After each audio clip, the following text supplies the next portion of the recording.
तो आज की क्लास में डिस्कस करने वाले हैं बच्चे हम सीपीयू शेड्यूलिंग के बारे में। ठीक है, या आप कह सकते हो शेड्यूलिंग एल्गोरिथम्स के बारे में। तो सबसे पहले बेटा हम बेसिक कंसेप्ट्स को देखेंगे कि सीपीयू शेड्यूलिंग शेड्यूलिंग जब हम करते हैं, शेड्यूल करते हैं कि हाँ किसको कौन सा प्रोसेस रेडी स्टेट में आएगा, कौन सा प्रोसेस रनिंग में जाएगा। मैंने आपको अभी तक अपन ने जितनी भी क्लास पढ़ी, कहीं ना कहीं किसी ना किसी क्लास में किसी ना किसी पॉइंट ऑफ टाइम पे हमने ये चीज डिस्कस किया होगा कि ये पर्टिकुलर प्रोसेस अभी रेडी में है, अब ये रनिंग में आएगा, तो शेड्यूलर डिसाइड करेगा कि रनिंग में जाएगा कि नहीं जाएगा। ठीक है, आज हम रियल में उन एल्गोरिथम्स की बात करने वाले हैं। तो उन एल्गोरिथम्स को डिस्कस करने से पहले बेटा कुछ हम टर्मिनोलॉजीज की बात करेंगे जो आपको पता होना चाहिए जब भी हम शेड्यूलिंग एल्गोरिथम पढ़ते हैं। ठीक है, तो हम बात करते हैं बेसिक कंसेप्ट की। तो सबसे पहले अगर हम बात करें शेड्यूलिंग की जरूरत क्यों है, शेड्यूलिंग की जरूरत क्यों है। ठीक है, तो बेटा होता क्या है, इसको बड़ा ही अगर अपन सिंपल एग्जांपल से समझे तो समझने की कोशिश करते हैं।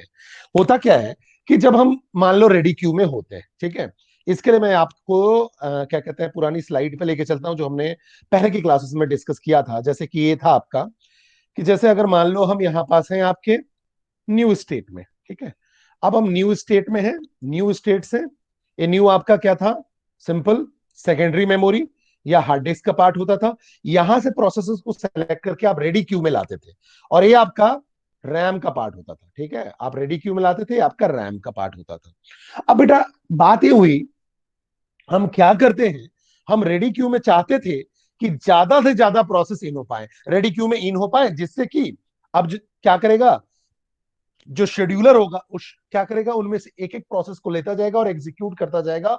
अगर यूनी प्रोसेसर सिस्टम है, मतलब एक ही सीपीयू है, तो एक बार में एक प्रोसेस पिक होगा और उसको कहना चाहिए मेमोरी मिल जाएगी। ठीक है, अब बात ये आती है बेटा इनमें से कौन सा एक पिक होगा, कौन सा एक पिक होगा, ये डिपेंड किस पे करेगा, शेड्यूलिंग एल्गोरिथम पे, कि किसको पिक करना है। It means scheduling algorithm is a way of selecting a process from ready queue and put into the running queue or put into the CPU area, क्योंकि रनिंग क्यू भी जो आपका है वो भी आपका रैम का पार्ट है। तो शेड्यूलिंग एल्गोरिथम का ही काम ये होता है कि वो क्या करता है, रेडी क्यू से प्रोसेस को सेलेक्ट करके रनिंग क्यू में लाता है। अभी जो प्रोसेस सेलेक्ट होगा कौन सा होगा, कब होगा, कौन डिसाइड करेगा, शेड्यूलिंग एल्गोरिथम डिसाइड करेगा।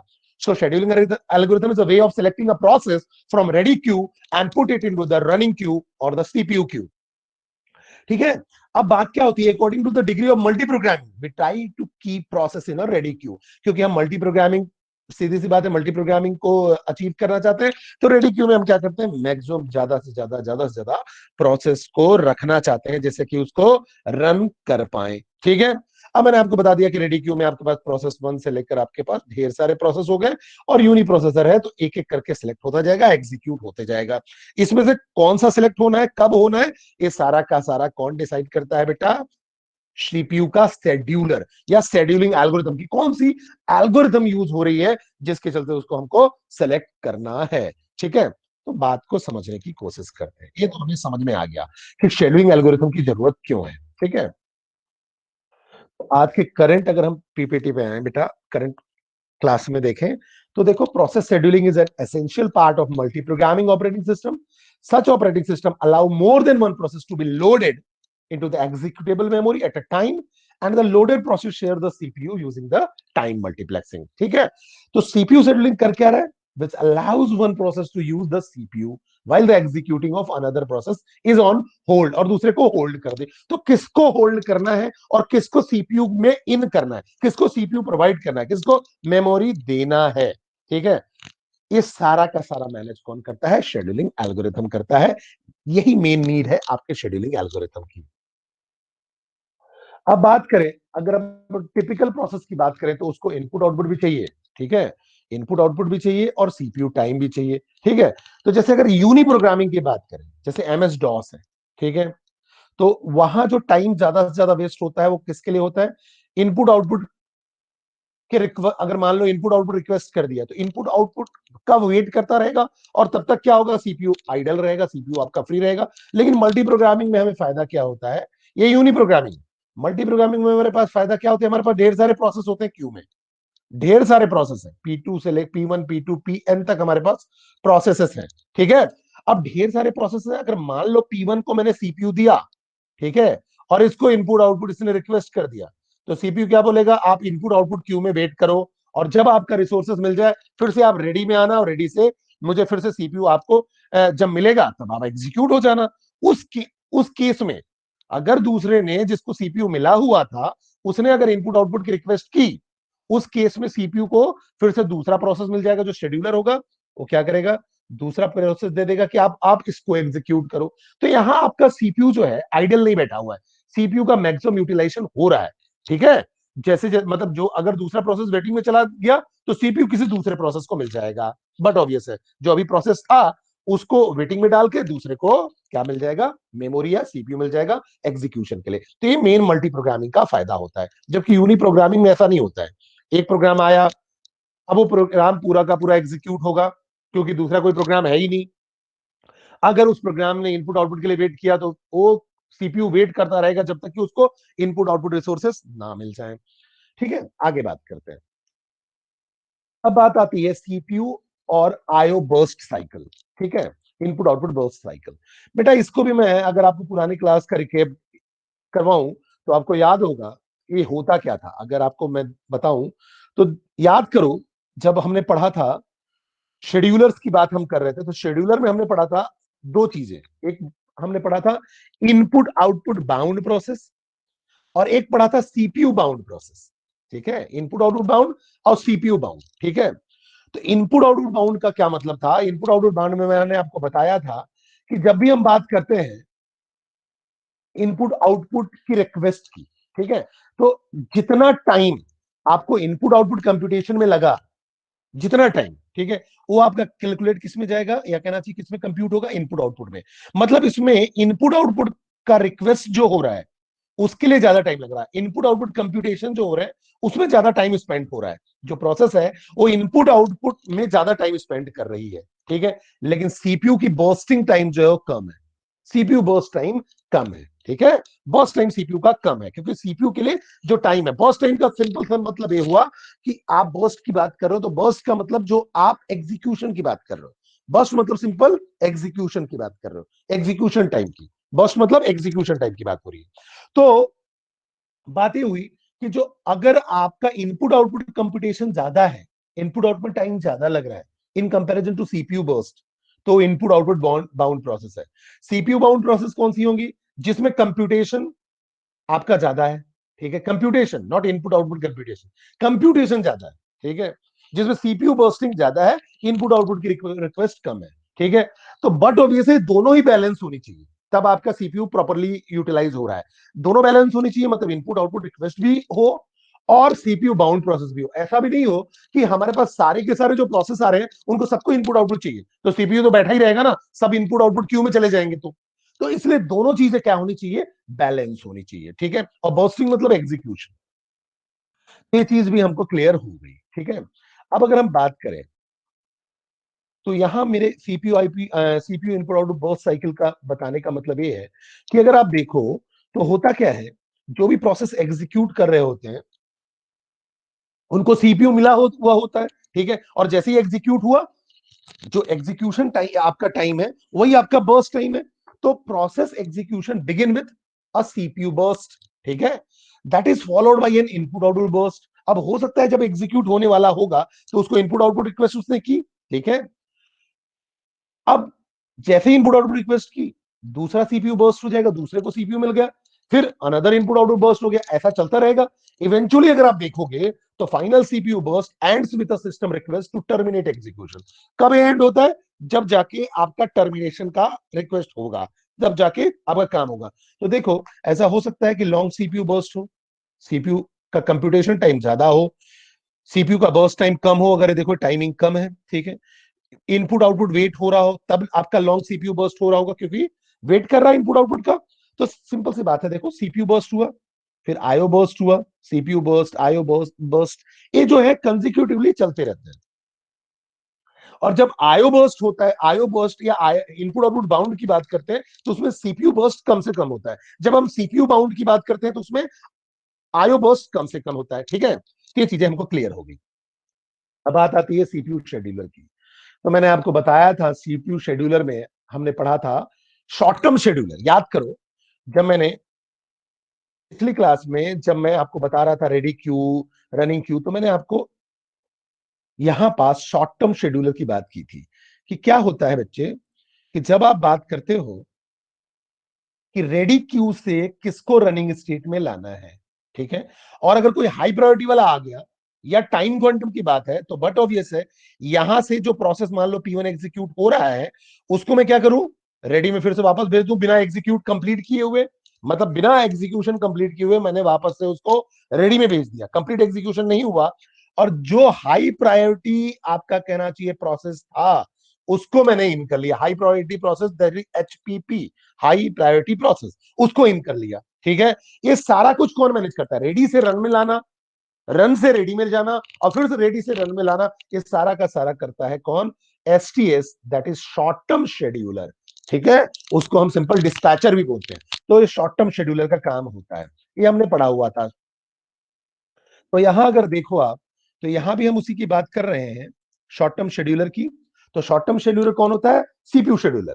ठीक है, जो क्या करता है, प्रोसेस को रेडी क्यू से रनिंग स्टेट या सीपीयू में लेके आता है। ठीक है, जैसे ये आपका क्यू हुआ, अब ये शेड्यूलर हुआ, शेड्यूलर यहां से शेड्यूल करेगा, किसको लाना है, डिस्पैचर डिस्पैच करेगा सीपीयू में, मेमोरी मिल जाएगी। ठीक है, तो ये चीजें हमने बात की हुई हैं। यहां रोल जो है वो शॉर्ट टर्म शेड्यूलर का है। तो अगर हम बात करें बच्चे, तो टाइप ऑफ सीपीयू शेड्यूलिंग की हम बात करें, तो दो टाइप की सीपीयू शेड्यूलिंग होती है। एक होता है प्रिमिटिव प्री एमिटिव, ठीक है, दूसरा होता है नॉन प्री एमिटिव। ठीक है, अब नॉन प्रिमिटिव की हम बात करें, मैंने पहले ही बात की हुई है, मैं फिर से आपको एक बार बता दूं कि जहां बेटा अगर हम बात करें जिसमें आपने एक प्रोसेस को सीपीयू दिया, तो तब तक सीपीयू नहीं छीनते जब तक कि उसका पूरा का पूरा प्रोसेस कंप्लीटली एग्जीक्यूट ना हो जाए, जब तक कि उसके अंदर के कंप्लीट इंस्ट्रक्शन एग्जीक्यूट ना हो जाए, उसको हम बोलते हैं नॉन प्रिमिटिव सीपीयू शेड्यूलिंग। मतलब अगर सीपीयू दिया तो पूरा एग्जीक्यूशन तक वेट होगा, तो नॉन प्रिमिटिव होगा। ठीक है, प्रिमिटिव का मतलब क्या हुआ, अगर हाई प्रायोरिटी आ गया तो बट ऑब्वियस है मैं जो प्रोसेस एग्जीक्यूट हो रहा था उसको रेडी में भेज दूंगा, हाई प्रायोरिटी गेन कर लूं। या टाइम क्वांटम आ जाए, अगर टाइम क्वांटम आ जाए, तो मान लो 2-2 सेकंड तक मुझे सबको टाइम देना है, जैसे कि मैंने किया कि 5 स्टूडेंट मेरे से क्वेश्चन पूछने आए। तो एक तरीका है, मैं एक काम करूं, मैंने बोला बेटा पहला पहला स्टूडेंट जो आया है आजा बेटे, मैं तेरा क्वेश्चन पूरा पहले सॉल्व करूंगा, फिर मैं दूसरे को टाइम दूंगा। इसको बोलेंगे नॉन प्रिमिटिव। मतलब एक को मैंने पूरा का पूरा सॉल्व किया, फिर दूसरे को मौका दिया। दूसरे में मैं क्या करूं, मैं बोलूं ऐसा करते हैं, सबको 2-2 सेकंड का टाइम दे देते हैं या 2-2 मिनट का टाइम दे देते हैं। तो पहले स्टूडेंट को बुलाया मैंने, मैंने बोला तेरे पास 2 मिनट का टाइम है, जितना पूछना है पूछ ले, फिर तेरा मौका पांचवें के बाद आएगा, क्योंकि मैं सबको 2-2 मिनट टाइम दूंगा। ठीक है, उसको हम बोलते हैं प्रिमिटिव। इसका मतलब ये हो गया कि प्रिमिटिव में मैंने एक टाइम क्वांटम दे दिया, अब उस टाइम क्वांटम में तुम एग्जीक्यूट हो जाओ तो हो जाओ, नहीं तो फिर दोबारा तुमको चांस मिलेगा। तो यहां जब मैंने क्वेश्चन बताना चालू किया, तो 2 मिनट में अगर पूरे क्वेश्चन सॉल्व हो गए तो ठीक है, आप टर्मिनेट हो जाओ, नहीं तो आप फिर से क्यू में लग जाना, और फिर आपका पांचवें के बाद नंबर आ जाएगा, क्योंकि 5 लोगों को मुझे 2-2 मिनट टाइम देना है, दैट इज कॉल्ड प्रिमिटिव। या हाई प्रायोरिटी आ जाए तो क्या कर रहे हो आप, जिसको अभी सीपीयू दिया है उसे छीन के हाई प्रायोरिटी वाले को मौका दे दो, और जो आपका अभी चल रहा था उसको आपने रेडी क्यू में डाल दिया, जिसको बाद में आप फिर से एग्जीक्यूट करोगे। तो एक तो प्रिमिटिव होता है, नॉन प्रिमिटिव होता है। अगर नॉन प्रिमिटिव की बात करें, जिसमें कि एक बार सीपीयू दिया तो कंप्लीट एग्जीक्यूशन तक वेट करेगा, इसमें अगर एल्गोरिथम आप देखो तो एल्गोरिथम ढेर सारे हैं। एक एल्गोरिथम है FCFS, first come first serve, ये आपका नॉन प्रिमिटिव एल्गोरिथम होता है, फर्स्ट कम फर्स्ट सर्व। दूसरा SJF, shortest job first algorithm. ठीक है, तीसरी बात करें LJF, लॉन्गेस्ट जॉब फर्स्ट। ठीक है, लॉन्गेस्ट जॉब फर्स्ट। फिर अगर हम बात करें तो और भी आपको एल्गोरिथम मिल जाएंगे, इसमें आप बोल सकते हो HRRN। HRRN मतलब highest response ratio next, highest response ratio next. ठीक है, फिर बात करें तो इसमें आता है multi level Q, multi level Q, ठीक है। अब अगर हम प्रिमिटिव की बात करें, प्रिमिटिव में अगर आप देखोगे तो आता है आपका राउंड रोबिन, प्रिमिटिव में राउंड रोबिन आता है, ठीक है। प्रिमिटिव में एसजेएफ का एक वर्जन आता है, एसजेएफ जो है वो आपका नॉन प्रिमिटिव है, एसजेएफ नॉन प्रिमिटिव है, लेकिन इसी का एक्सटेंडेड वर्जन अगर एसजेएफ विथ प्रिमिटिव कर दोगे तो उसको हम बोलते हैं एसआरटीएफ, एसआरटीएफ, इसको हम एसजेएफ विथ प्रिमिटिव भी बोलते हैं। एसआरटीएफ मतलब शॉर्टेस्ट रिमेनिंग टाइम फर्स्ट, ठीक है। फिर एक होता है एलआरटीएफ, लॉन्गेस्ट रिमेनिंग टाइम फर्स्ट। फिर होता है प्रायोरिटी क्यू, बट ऑब्वियस है प्रायोरिटी वाला आ गया तो प्रायोरिटी क्यू की बात होगी। अब प्रायोरिटी क्यू समझो, प्रिमिटिव में भी हो सकता है, नॉन प्रिमिटिव में भी हो सकता है। प्रायोरिटी क्यू आपका प्रिमिटिव में भी हो सकता है, नॉन प्रिमिटिव में भी। नॉन प्रिमिटिव में कैसे, अगर पूरा का पूरा एग्जीक्यूट हो रहा है तो बट ऑब्वियस है वो नॉन प्रिमिटिव में भी जा सकता है, तो उसके केसेस है बेटा। बाकी अगर देखा जाए तो प्रायोरिटी जो है ना वो मेनली प्रिमिटिव का पार्ट है, ठीक है। तो ये सारे एल्गोरिथम हम जब देखेंगे तो हम एक एक करके डिस्कस भी करेंगे बच्चे, बात करेंगे हम इनकी। तो प्रिमिटिव और नॉन प्रिमिटिव आपको समझ में आ गया कि मैंने क्या डिस्कस किया। प्रिमिटिव का मतलब जिसमें जो आपको प्रोसेस है वो पर्टिकुलर टाइम क्वांटम के लिए होगा, या हाई प्रायोरिटी आ गया तो पहले वाले प्रोसेस को रेडी में डाल के हाई प्रायोरिटी को मौका मिल जाए। नॉन प्रिमिटिव का मतलब जब तक सीपीयू कंप्लीट एग्जीक्यूशन ना कर दे उस प्रोसेस को, दूसरे को सीपीयू नहीं मिलेगा, ठीक है। अब देखो, अब अगर अपन इसमें बात करें तो इसमें आपको बड़ा ही क्लियरली समझ में आ रहा होगा व्हेन शेड्यूलिंग इज प्रिमिटिव और नॉन प्रिमिटिव। समझो, a process switches from the running to the waiting state, running से वेटिंग स्टेट में अगर प्रोसेस स्विच करे, ठीक है, रनिंग से अगर वेटिंग में स्विच करे, रनिंग से वेटिंग में, ठीक है, तो रनिंग से वेटिंग में स्विच कर सकता है। समझो मेरी बात को, ये रन है, इनपुट आउटपुट की रिक्वेस्ट की जरूरत पड़ गई तो रनिंग से आपका किस में आ गया, वेटिंग में आ गया, ठीक है। तो ये बट ऑब्वियस है नॉन प्रिमिटिव का तरीका है, एग्जीक्यूशन हो रहा था उसको सीपीयू की जरूरत पड़ सकता है, ठीक है। दूसरा, specific process switches from the running state to ready state. अब कुछ स्पेसिफिक प्रोसेस जो होंगे वो रनिंग से रेडी में जाएंगे, मतलब रन हो रहा था लेकिन हाई प्रायोरिटी आ गई, या टाइम क्वांटम है, कुछ भी है, ठीक है, तो ये रनिंग से कहां चला गया, रेडी में। ये तो बट बेटा किसका है, प्रिमिटिव का, ठीक है। अब specific process switches from the waiting state to the ready state, अब कुछ वेटिंग से रेडी में चले जाएंगे, तो ये आपका क्या कहते हैं, सिंपल सी बात है, प्रिमिटिव में भी हो सकता है। और process finished is execution and terminated, finish हो गया और टर्मिनेट हो गया, ये तो आपका नॉन प्रिमिटिव वे है। तो आप समझ सकते हो कि इसमें से कौन कौन सी चीजें आपकी प्रिमिटिव में हो सकती है, कौन कौन सी नॉन प्रिमिटिव में होती है। ओवरऑल जो मैंने आपको बताया उससे आपको क्लियरिटी आ जाएगी कि प्रिमिटिव और नॉन प्रिमिटिव क्या है। डिस्पैचर का रोल मैंने आपको बता दिया पहले ही क्लास में कि डिस्पैचर रेडी से रनिंग के लिए लेके जा रहा है, कॉन्टेक्स्ट स्विचिंग के टर्म में स्विच कर रहा है रेडी स्टेट से रनिंग स्टेट में प्रोसेस को, ठीक है। तो the dispatcher is the module that give control of the CPU to the process selected by the scheduler, ठीक है। किस कहना चाहिए, कौन सी मैकेनिज्म में कौन सा फंक्शन फॉलो करेगा, कॉन्टेक्स्ट स्विचिंग फॉलो कर सकता है, स्विचिंग टू यूज मोड, ठीक है, और jumping to the proper location in the newly loaded program, ठीक है। शेड्यूलिंग क्राइटेरिया की बात करें, क्या क्राइटेरिया हो सकते हैं, तो डिफरेंट सीपीयू शेड्यूलिंग एल्गोरिथम है, different properties and choice of a particular algorithm may favour one class of process over another, मतलब डिपेंड करेगा कि कंडीशन क्या है, उसके बेस पे आप सीपीयू का एल्गोरिथम चूज कर सकते हो कि रिस्पॉन्स टाइम क्या है, प्रोसेस कब आया है, अराइवल टाइम क्या है, बर्स्ट टाइम क्या है, ठीक है। तो किस कैरेक्टरिस्टिक के अकॉर्डिंग आपको शेड्यूलिंग करनी है उस पर डिपेंड करता है कि कौन सा आप शेड्यूलिंग एल्गोरिथम यूज कर रहे हो, ठीक है। मतलब अराइवल टाइम, अराइवल टाइम के बेस पे हो सकता है, फिर बर्स्ट टाइम के बेस पे हो सकता है, मतलब एग्जीक्यूशन टाइम के बेस पे, ठीक है। फिर ये भी डिपेंड करेगा कि वो आपका प्रिम्पशन है या नॉन प्रिम्पशन है, इस पे भी डिपेंड करेगा, ठीक है। तो अगर आप इन डिफरेंट क्राइटेरिया की बात करो तो इसमें से जो दो मेन क्राइटेरिया होते हैं वो होता है आपका सीपीयू यूटिलाइजेशन, आप क्या करना चाहते हो, सीपीयू को यूटिलाइज करना चाहते हो प्रॉपरली। तो आइडियली जो सीपीयू होता है वो बीजी कितना टाइम परसेंट होना चाहिए, आइडियली अगर हम आइडियल कंडीशन की बात करें तो 100% सीपीयू का यूटिलाइजेशन होना चाहिए, मतलब 100% आप सीपीयू को यूटिलाइज कर लो, ऐसा पॉसिबल नहीं है। मतलब आपने सीपीयू को साइकिल को 0% वेस्ट किया या you are wasting 0 CPU cycles, और आपने यूटिलाइज कितना किया? 100%, जो कि पॉसिबल नहीं है। अगर हम बात करें रियल टाइम में, रियल सिस्टम की बात करें, तो लाइटली लोडेड जो सिस्टम है उसमें आप 40% यूज कर पाते हो, और हैवीली लोडेड सिस्टम में 90% यूज कर पाते हो। फिर थ्रूपुट होता है। थ्रूपुट का मतलब ये हुआ कि number of processes completed per unit of time.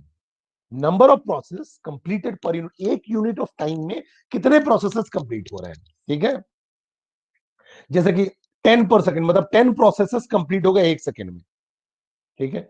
या आप ऐसा बोल सकते हो 1 पर आवर, एक प्रोसेस कंप्लीट हुआ 1 घंटे में, ठीक है। तो ये डिपेंड डिपेंड करेगा स्पेसिफिक प्रोसेस के कंपैरिजन में कि कौन सा प्रोसेस कब आया, ठीक है, सॉरी, कैसा प्रोसेस है, उसका टाइप या नेचर कैसा है, ठीक है। फिर ये बड़े ही इंपॉर्टेंट आपके कहना चाहिए क्राइटेरियाज होते हैं बेटा, जिसपे सीपीयू शेड्यूलिंग भी डिसाइड किया जाता है। तो ये समझना बहुत ही जरूरी है, बहुत ही इंपॉर्टेंट है। तो समझो मेरी बात को, हम क्या करते हैं, हम सबसे पहले अगर हम बात करें तो क्या हुआ कि जैसे मैं मान लो टिकट काउंटर पे जाता हूं टिकट कटवाने, ठीक है। तो मैं क्या करता हूं, रिजर्वेशन काउंटर पे जाता हूं। ये रिजर्वेशन काउंटर है। काउंटर में बात कर रहे हैं, क्या ना चाहिए, रेलवे रिजर्वेशन काउंटर की हम बात कर रहे हैं, ठीक है। तो हम जाते हैं और हमको टिकट करवाना है भाई, ठीक है। तो बेटा टिकट बुक करवाना है तो हमें करना क्या पड़ेगा, सबसे पहले हम समझते हैं। तो मैं क्या किया, अब यहां देखा जो रिजर्वेशन काउंटर था वहां लाइन लगी हुई थी, यहाँ लाइन लगी हुई थी, ये क्यू है, ये लाइन लगी हुई है, ठीक है। तो इसमें सबसे पहले समझो बेटा अराइवल टाइम। अराइवल टाइम का मतलब हुआ the point of time eight which process enters the ready queue. जब प्रोसेस रेडी क्यू में आता है या रेडी स्टेट में आता है, उस पर्टिकुलर पॉइंट ऑफ टाइम को हम क्या बोलते हैं, अराइवल टाइम। जैसे कि समझो अगर मैं बात करूं, जैसे कि मैं 11 बजे रिजर्वेशन काउंटर की लाइन में लगा, मुझे रिजर्वेशन करवाना था, तो मैं 11 AM पे रिजर्वेशन काउंटर पे लगा, ठीक है। ये मैं क्यू में लग गया। अब ये क्या कहलाएगा मेरा, अराइवल टाइम। ये क्या कहलाएगा, अराइवल टाइम। क्यों अराइवल टाइम कहला रहा है, क्यों, क्योंकि मैं 11 AM पे रेडी क्यू में लग गया। मेरे अभी टिकट, मेरा टिकट बुक नहीं हुआ है, लेकिन मैं 11 AM पे रेडी क्यू में लग गया। अगर नॉर्मली देखा जाए तो मुझे केवल 5 मिनट लगते टिकट कटवाने में, केवल 5 मिनट। लेकिन क्यू भी तो देखना पड़ेगा, क्यू भी तो है। केवल मैं गया और मुझे मिल गया।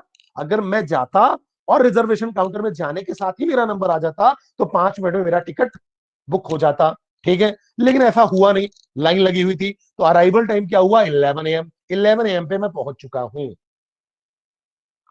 दूसरा होता है बेटा बर्स्ट टाइम।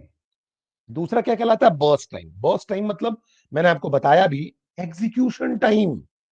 बर्स्ट टाइम क्या होगा, एग्जीक्यूशन टाइम। ये क्या कहलाएगा बेटा, एग्जीक्यूशन टाइम।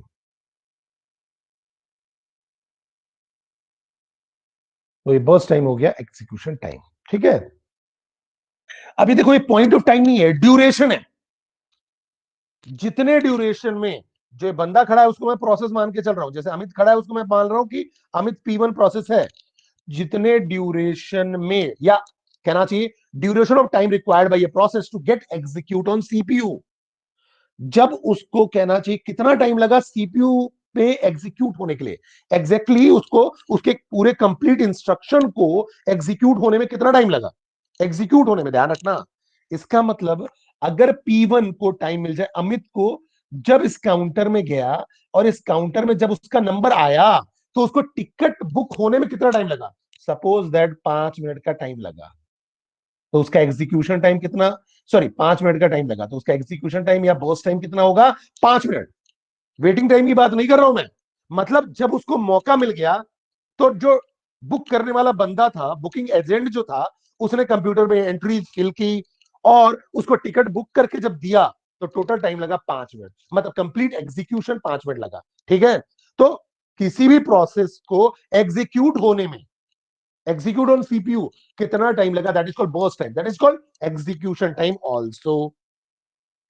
अब बात ये आई, ठीक है 5 मिनट लगा एग्जीक्यूट होने में, लेकिन लाइन भी तो खत्म होनी चाहिए। अभी लाइन खत्म कहां हुई है, मेरा नंबर आया कहां है, ठीक है भाई बात करते हैं। तो अगली बात करें कंप्लीशन टाइम, ठीक है। कंप्लीशन टाइम का मतलब the time eight which process complete execution, वो टाइम जिस पे जो प्रोसेस है उसने कंप्लीट किया एग्जीक्यूशन को, मतलब पॉइंट ऑफ टाइम की बात कर रहा हूं, पॉइंट ऑफ टाइम की। अब यहाँ ड्यूरेशन की नहीं बात कर रहा हूं, पॉइंट ऑफ टाइम की। तो जब उसका मौका मिला ना उसको लाइन में, तो लाइन में जब मौका मिला और जब उसका टिकट बुक हो चुका, तो उसको 12 बज चुके थे। ठीक है, 12 बज चुके थे उसके। ठीक है, 12 AM की हम बात करते हैं, ठीक है, सॉरी 12 नून की हम बात करते हैं। ठीक है, तो 12 बज चुके थे। अब बात को समझो, उसको टोटल कितना घंटे लग गए, 1 घंटे लगे टोटल। इसकी हम बात नहीं कर रहे हैं, हम पॉइंट ऑफ टाइम की बात कर रहे हैं। Completion time is point of time. तो 12 क्या हो गया, कंप्लीशन टाइम हो गया। ध्यान रखना, 12 कंप्लीशन टाइम, क्योंकि ये ड्यूरेशन नहीं है, ये ड्यूरेशन नहीं है, ध्यान रखना। अगली बात आएगी turn around time. Time required for a particular process to complete from submission time to completion. Submission time से कंप्लीशन तक में कितना टोटल टाइम लगा, उस कंप्लीट ड्यूरेशन की अब हम बात कर रहे हैं, ध्यान रखना। तो बेटा 11 बजे वो लाइन में खड़ा हुआ और 12 बजे फ्री हुआ, तो 12 - 11 that is 1 hour, that is 1 hour. ठीक है, तो 1 घंटे उसको लग गए, या आप बोल सकते हो 60 मिनट्स उसको लग गए। Waiting time. अब वेटिंग टाइम जो होता है, वेटिंग टाइम निकालने का तरीका होता है कि आपने कितना वेट किया, कितना वेट किया, वेट कितना करना पड़ा। ठीक है, तो क्या करो, जो टर्न अराउंड टाइम है, टर्न अराउंड टाइम, टीटी या टीएटी, टर्न अराउंड टाइम, उसमें से क्या करो, बर्स्ट टाइम या एग्जीक्यूशन टाइम को हटा दो, बीटी को, बर्स्ट टाइम या आप उसको बोल सकते हो एग्जीक्यूशन टाइम को हटा दो, उतना उसको वेट करना पड़ा। तो अगर आप देखो, वो 11 बजे से खड़ा था और 12 बजे जाके एग्जीक्यूट हुआ, इसका मतलब ये हुआ कि उसने 1 घंटे में टिकट कराया, लेकिन वेटिंग कितना किया। तो अगर आप देखो, जो टर्न अराउंड टाइम है वो 60 मिनट्स है। टर्न अराउंड टाइम कितना है, 60 मिनट। ठीक है, और बीटी बर्स्ट टाइम कितना था, तो मुझे पता लगा कि मैं जब यहाँ 11:55 पे पहुंचा था, 12 बजे फ्री हो गया, मतलब 5 मिनट केवल एग्जीक्यूशन में लगे, 5 मिनट में टिकट कट गया, बाकी तो वेट कर रहा था मैं। तो बट ऑब्वियस है 5 मिनट में टिकट कट गया, तो 5 से सब्ट्रैक्ट करो, तो जो 55 आया, that is called waiting time. अब बेटा आएगी बात कि आपको ये जो कंप्लीट ए हो गया, मतलब सिंपल सी बात है, समझो मेरी बात को। हुआ क्या कि आप क्या कर रहे हो, वेट कब कर रहे हो, वेट करने का टाइम आपका 1 घंटे का नहीं है। वेट आपने कितने घंटे मिनट तक किया, केवल 55 मिनट तक, बाकी तो आपका नंबर आ गया ना, बाकी आपका नंबर आ गया, तो 5 मिनट तो आपको एग्जीक्यूशन में लगे। ठीक है, वो बर्स्ट टाइम था, तो बर्स्ट टाइम को घटा दो टर्न अराउंड टाइम में, तो वेटिंग टाइम आ जाएगा। अब बेटा रिस्पॉन्स टाइम की बात करें। रिस्पॉन्स टाइम का मतलब ये होता है कि the time eight which the process get the CPU first time. किस टाइम पे प्रोसेस को सीपीयू मिला, किस टाइम पे प्रोसेस को सीपीयू मिला। तो किस टाइम पे प्रोसेस को सीपीयू मिला, मतलब उसका नंबर कब आया, तो आप देखो 11:55 पे नंबर आया बेटा, 11:55 पे, देखना 11:55 पे नंबर आया, तो 11:55, ठीक है, और माइनस कर दो, अराइवल टाइम क्या था, अराइवल टाइम क्या था, अराइवल क्या था, 11 बजे। तो उसको रिस्पॉन्स मिलने में कितना टाइम लगा, 55 मिनट। बड़ा ही सिंपल बेटा, बड़ा ही सिंपल है। मतलब उसको रिस्पॉन्स मिलने में कितना टाइम मिला, 55 मिनट लगे, तब जाके रिस्पॉन्स मिला। तो अराइवल टाइम समझो, मैं एक बार रिकैप कर रहा हूं इसको वापस से। अराइवल टाइम क्या होता है बेटा, अराइवल टाइम मतलब जब आप सबसे पहले अराइव किए, प्रोसेस सबसे पहले अराइव हुआ रेडी क्यू में, तो सिंपल एग्जांपल 11 AM पे, बस टाइम, उसको टाइम कितना लगेगा एग्जीक्यूट होने में, तो मैंने मान लिया 5 मिनट, लेकिन अब जब उसका नंबर आएगा तो 5 मिनट लगेगा ना। ठीक है, मतलब प्रोसेस को एग्जीक्यूट होने में, उसके कंप्लीट इंस्ट्रक्शन को एग्जीक्यूट होने में 5 मिनट लगेगा, लेकिन उसका नंबर आना चाहिए। Completion time, the time eight which process complete execution, जिस टाइम पे कंप्लीट एग्जीक्यूशन हो गया, तो मान लो 12 बजे वो एग्जीक्यूट हो गया completely. Turn around time, turn around time का मतलब क्या हुआ, मैंने आपको क्या बताया कि टर्न अराउंड टाइम क्या बताता है कि जो आपका कंप्लीशन टाइम है, जो आपका कंप्लीशन टाइम है, अगर मैं इसको उससे बताऊं फॉर्मूले से, तो जो कंप्लीशन टाइम जैसे सीटी, और सीटी को क्या करो, आप क्या करो, अराइवल टाइम से सब्ट्रैक्ट कर दो, सीटी - एटी, अराइवल टाइम। तो कंप्लीशन टाइम है 12 बजे, अराइवल टाइम है 11 बजे, टोटल टाइम कितना हुआ 1 घंटे का, तो पूरा कंप्लीट टाइम उसको 1 घंटे लगे, मतलब 60 मिनट लगे। वेटिंग टाइम क्या होगा, मैंने आपको बताया, turn around time minus burst time. तो टर्न अराउंड टाइम 60 मिनट का है, एग्जीक्यूशन में टाइम केवल 5 मिनट लगता है, तो टोटल 55 मिनट वेटिंग टाइम है। 55 मिनट तक उसको वेट करना पड़ा। रिस्पॉन्स टाइम मैंने आपको बताया, रिस्पॉन्स टाइम का मतलब क्या हुआ कि सबसे पहले उसको सीपीयू कब मिला, कब उसको टिकट चेकर ने बोला बताओ अपनी इंफॉर्मेशन, अब आपका टिकट कटेगा, ठीक है। तो 11:55 पे उसको मिला बेटा, 11:55 पे, ठीक है। लेकिन वो खड़ा कब से था, 11 मतलब arrival time minus arrival time. कब उसको पहला रिस्पॉन्स मिला, mean the time eight which a process get the CPU first time. First time पे उसको कब कहना चाहिए रिस्पॉन्स मिला, और अराइवल टाइम क्या था। अब अराइवल टाइम की हम बात करें, तो अराइवल टाइम आपका कब है, 11 AM पे। तो 11 से आप AM से आपने सब्ट्रैक्ट किया, तो 55 मिनट जो आया वो आपका रिस्पॉन्स टाइम है। Is that clear to all of you, यहां तक बात समझ में आई। तो शेड्यूलिंग क्राइटेरिया में आप देखो दो चीजें करते हो, दो चीजें क्या करते हो, एक तो मैक्सिमाइज करते हो, एक मिनिमाइज करते हो। मैक्सिमाइज किसको किसको करना है, सीपीयू यूटिलाइजेशन को, ज्यादा से ज्यादा सीपीयू यूटिलाइज करना है, थ्रूपुट ज्यादा से ज्यादा लाना है। और मिनिमाइज किसको करते हो आप, टर्न अराउंड टाइम कम से कम आए। देखो यहाँ टर्न अराउंड टाइम हमारे में कम से कम आए, लेकिन यहाँ अभी 1 घंटे का टर्न अराउंड टाइम है, ठीक है।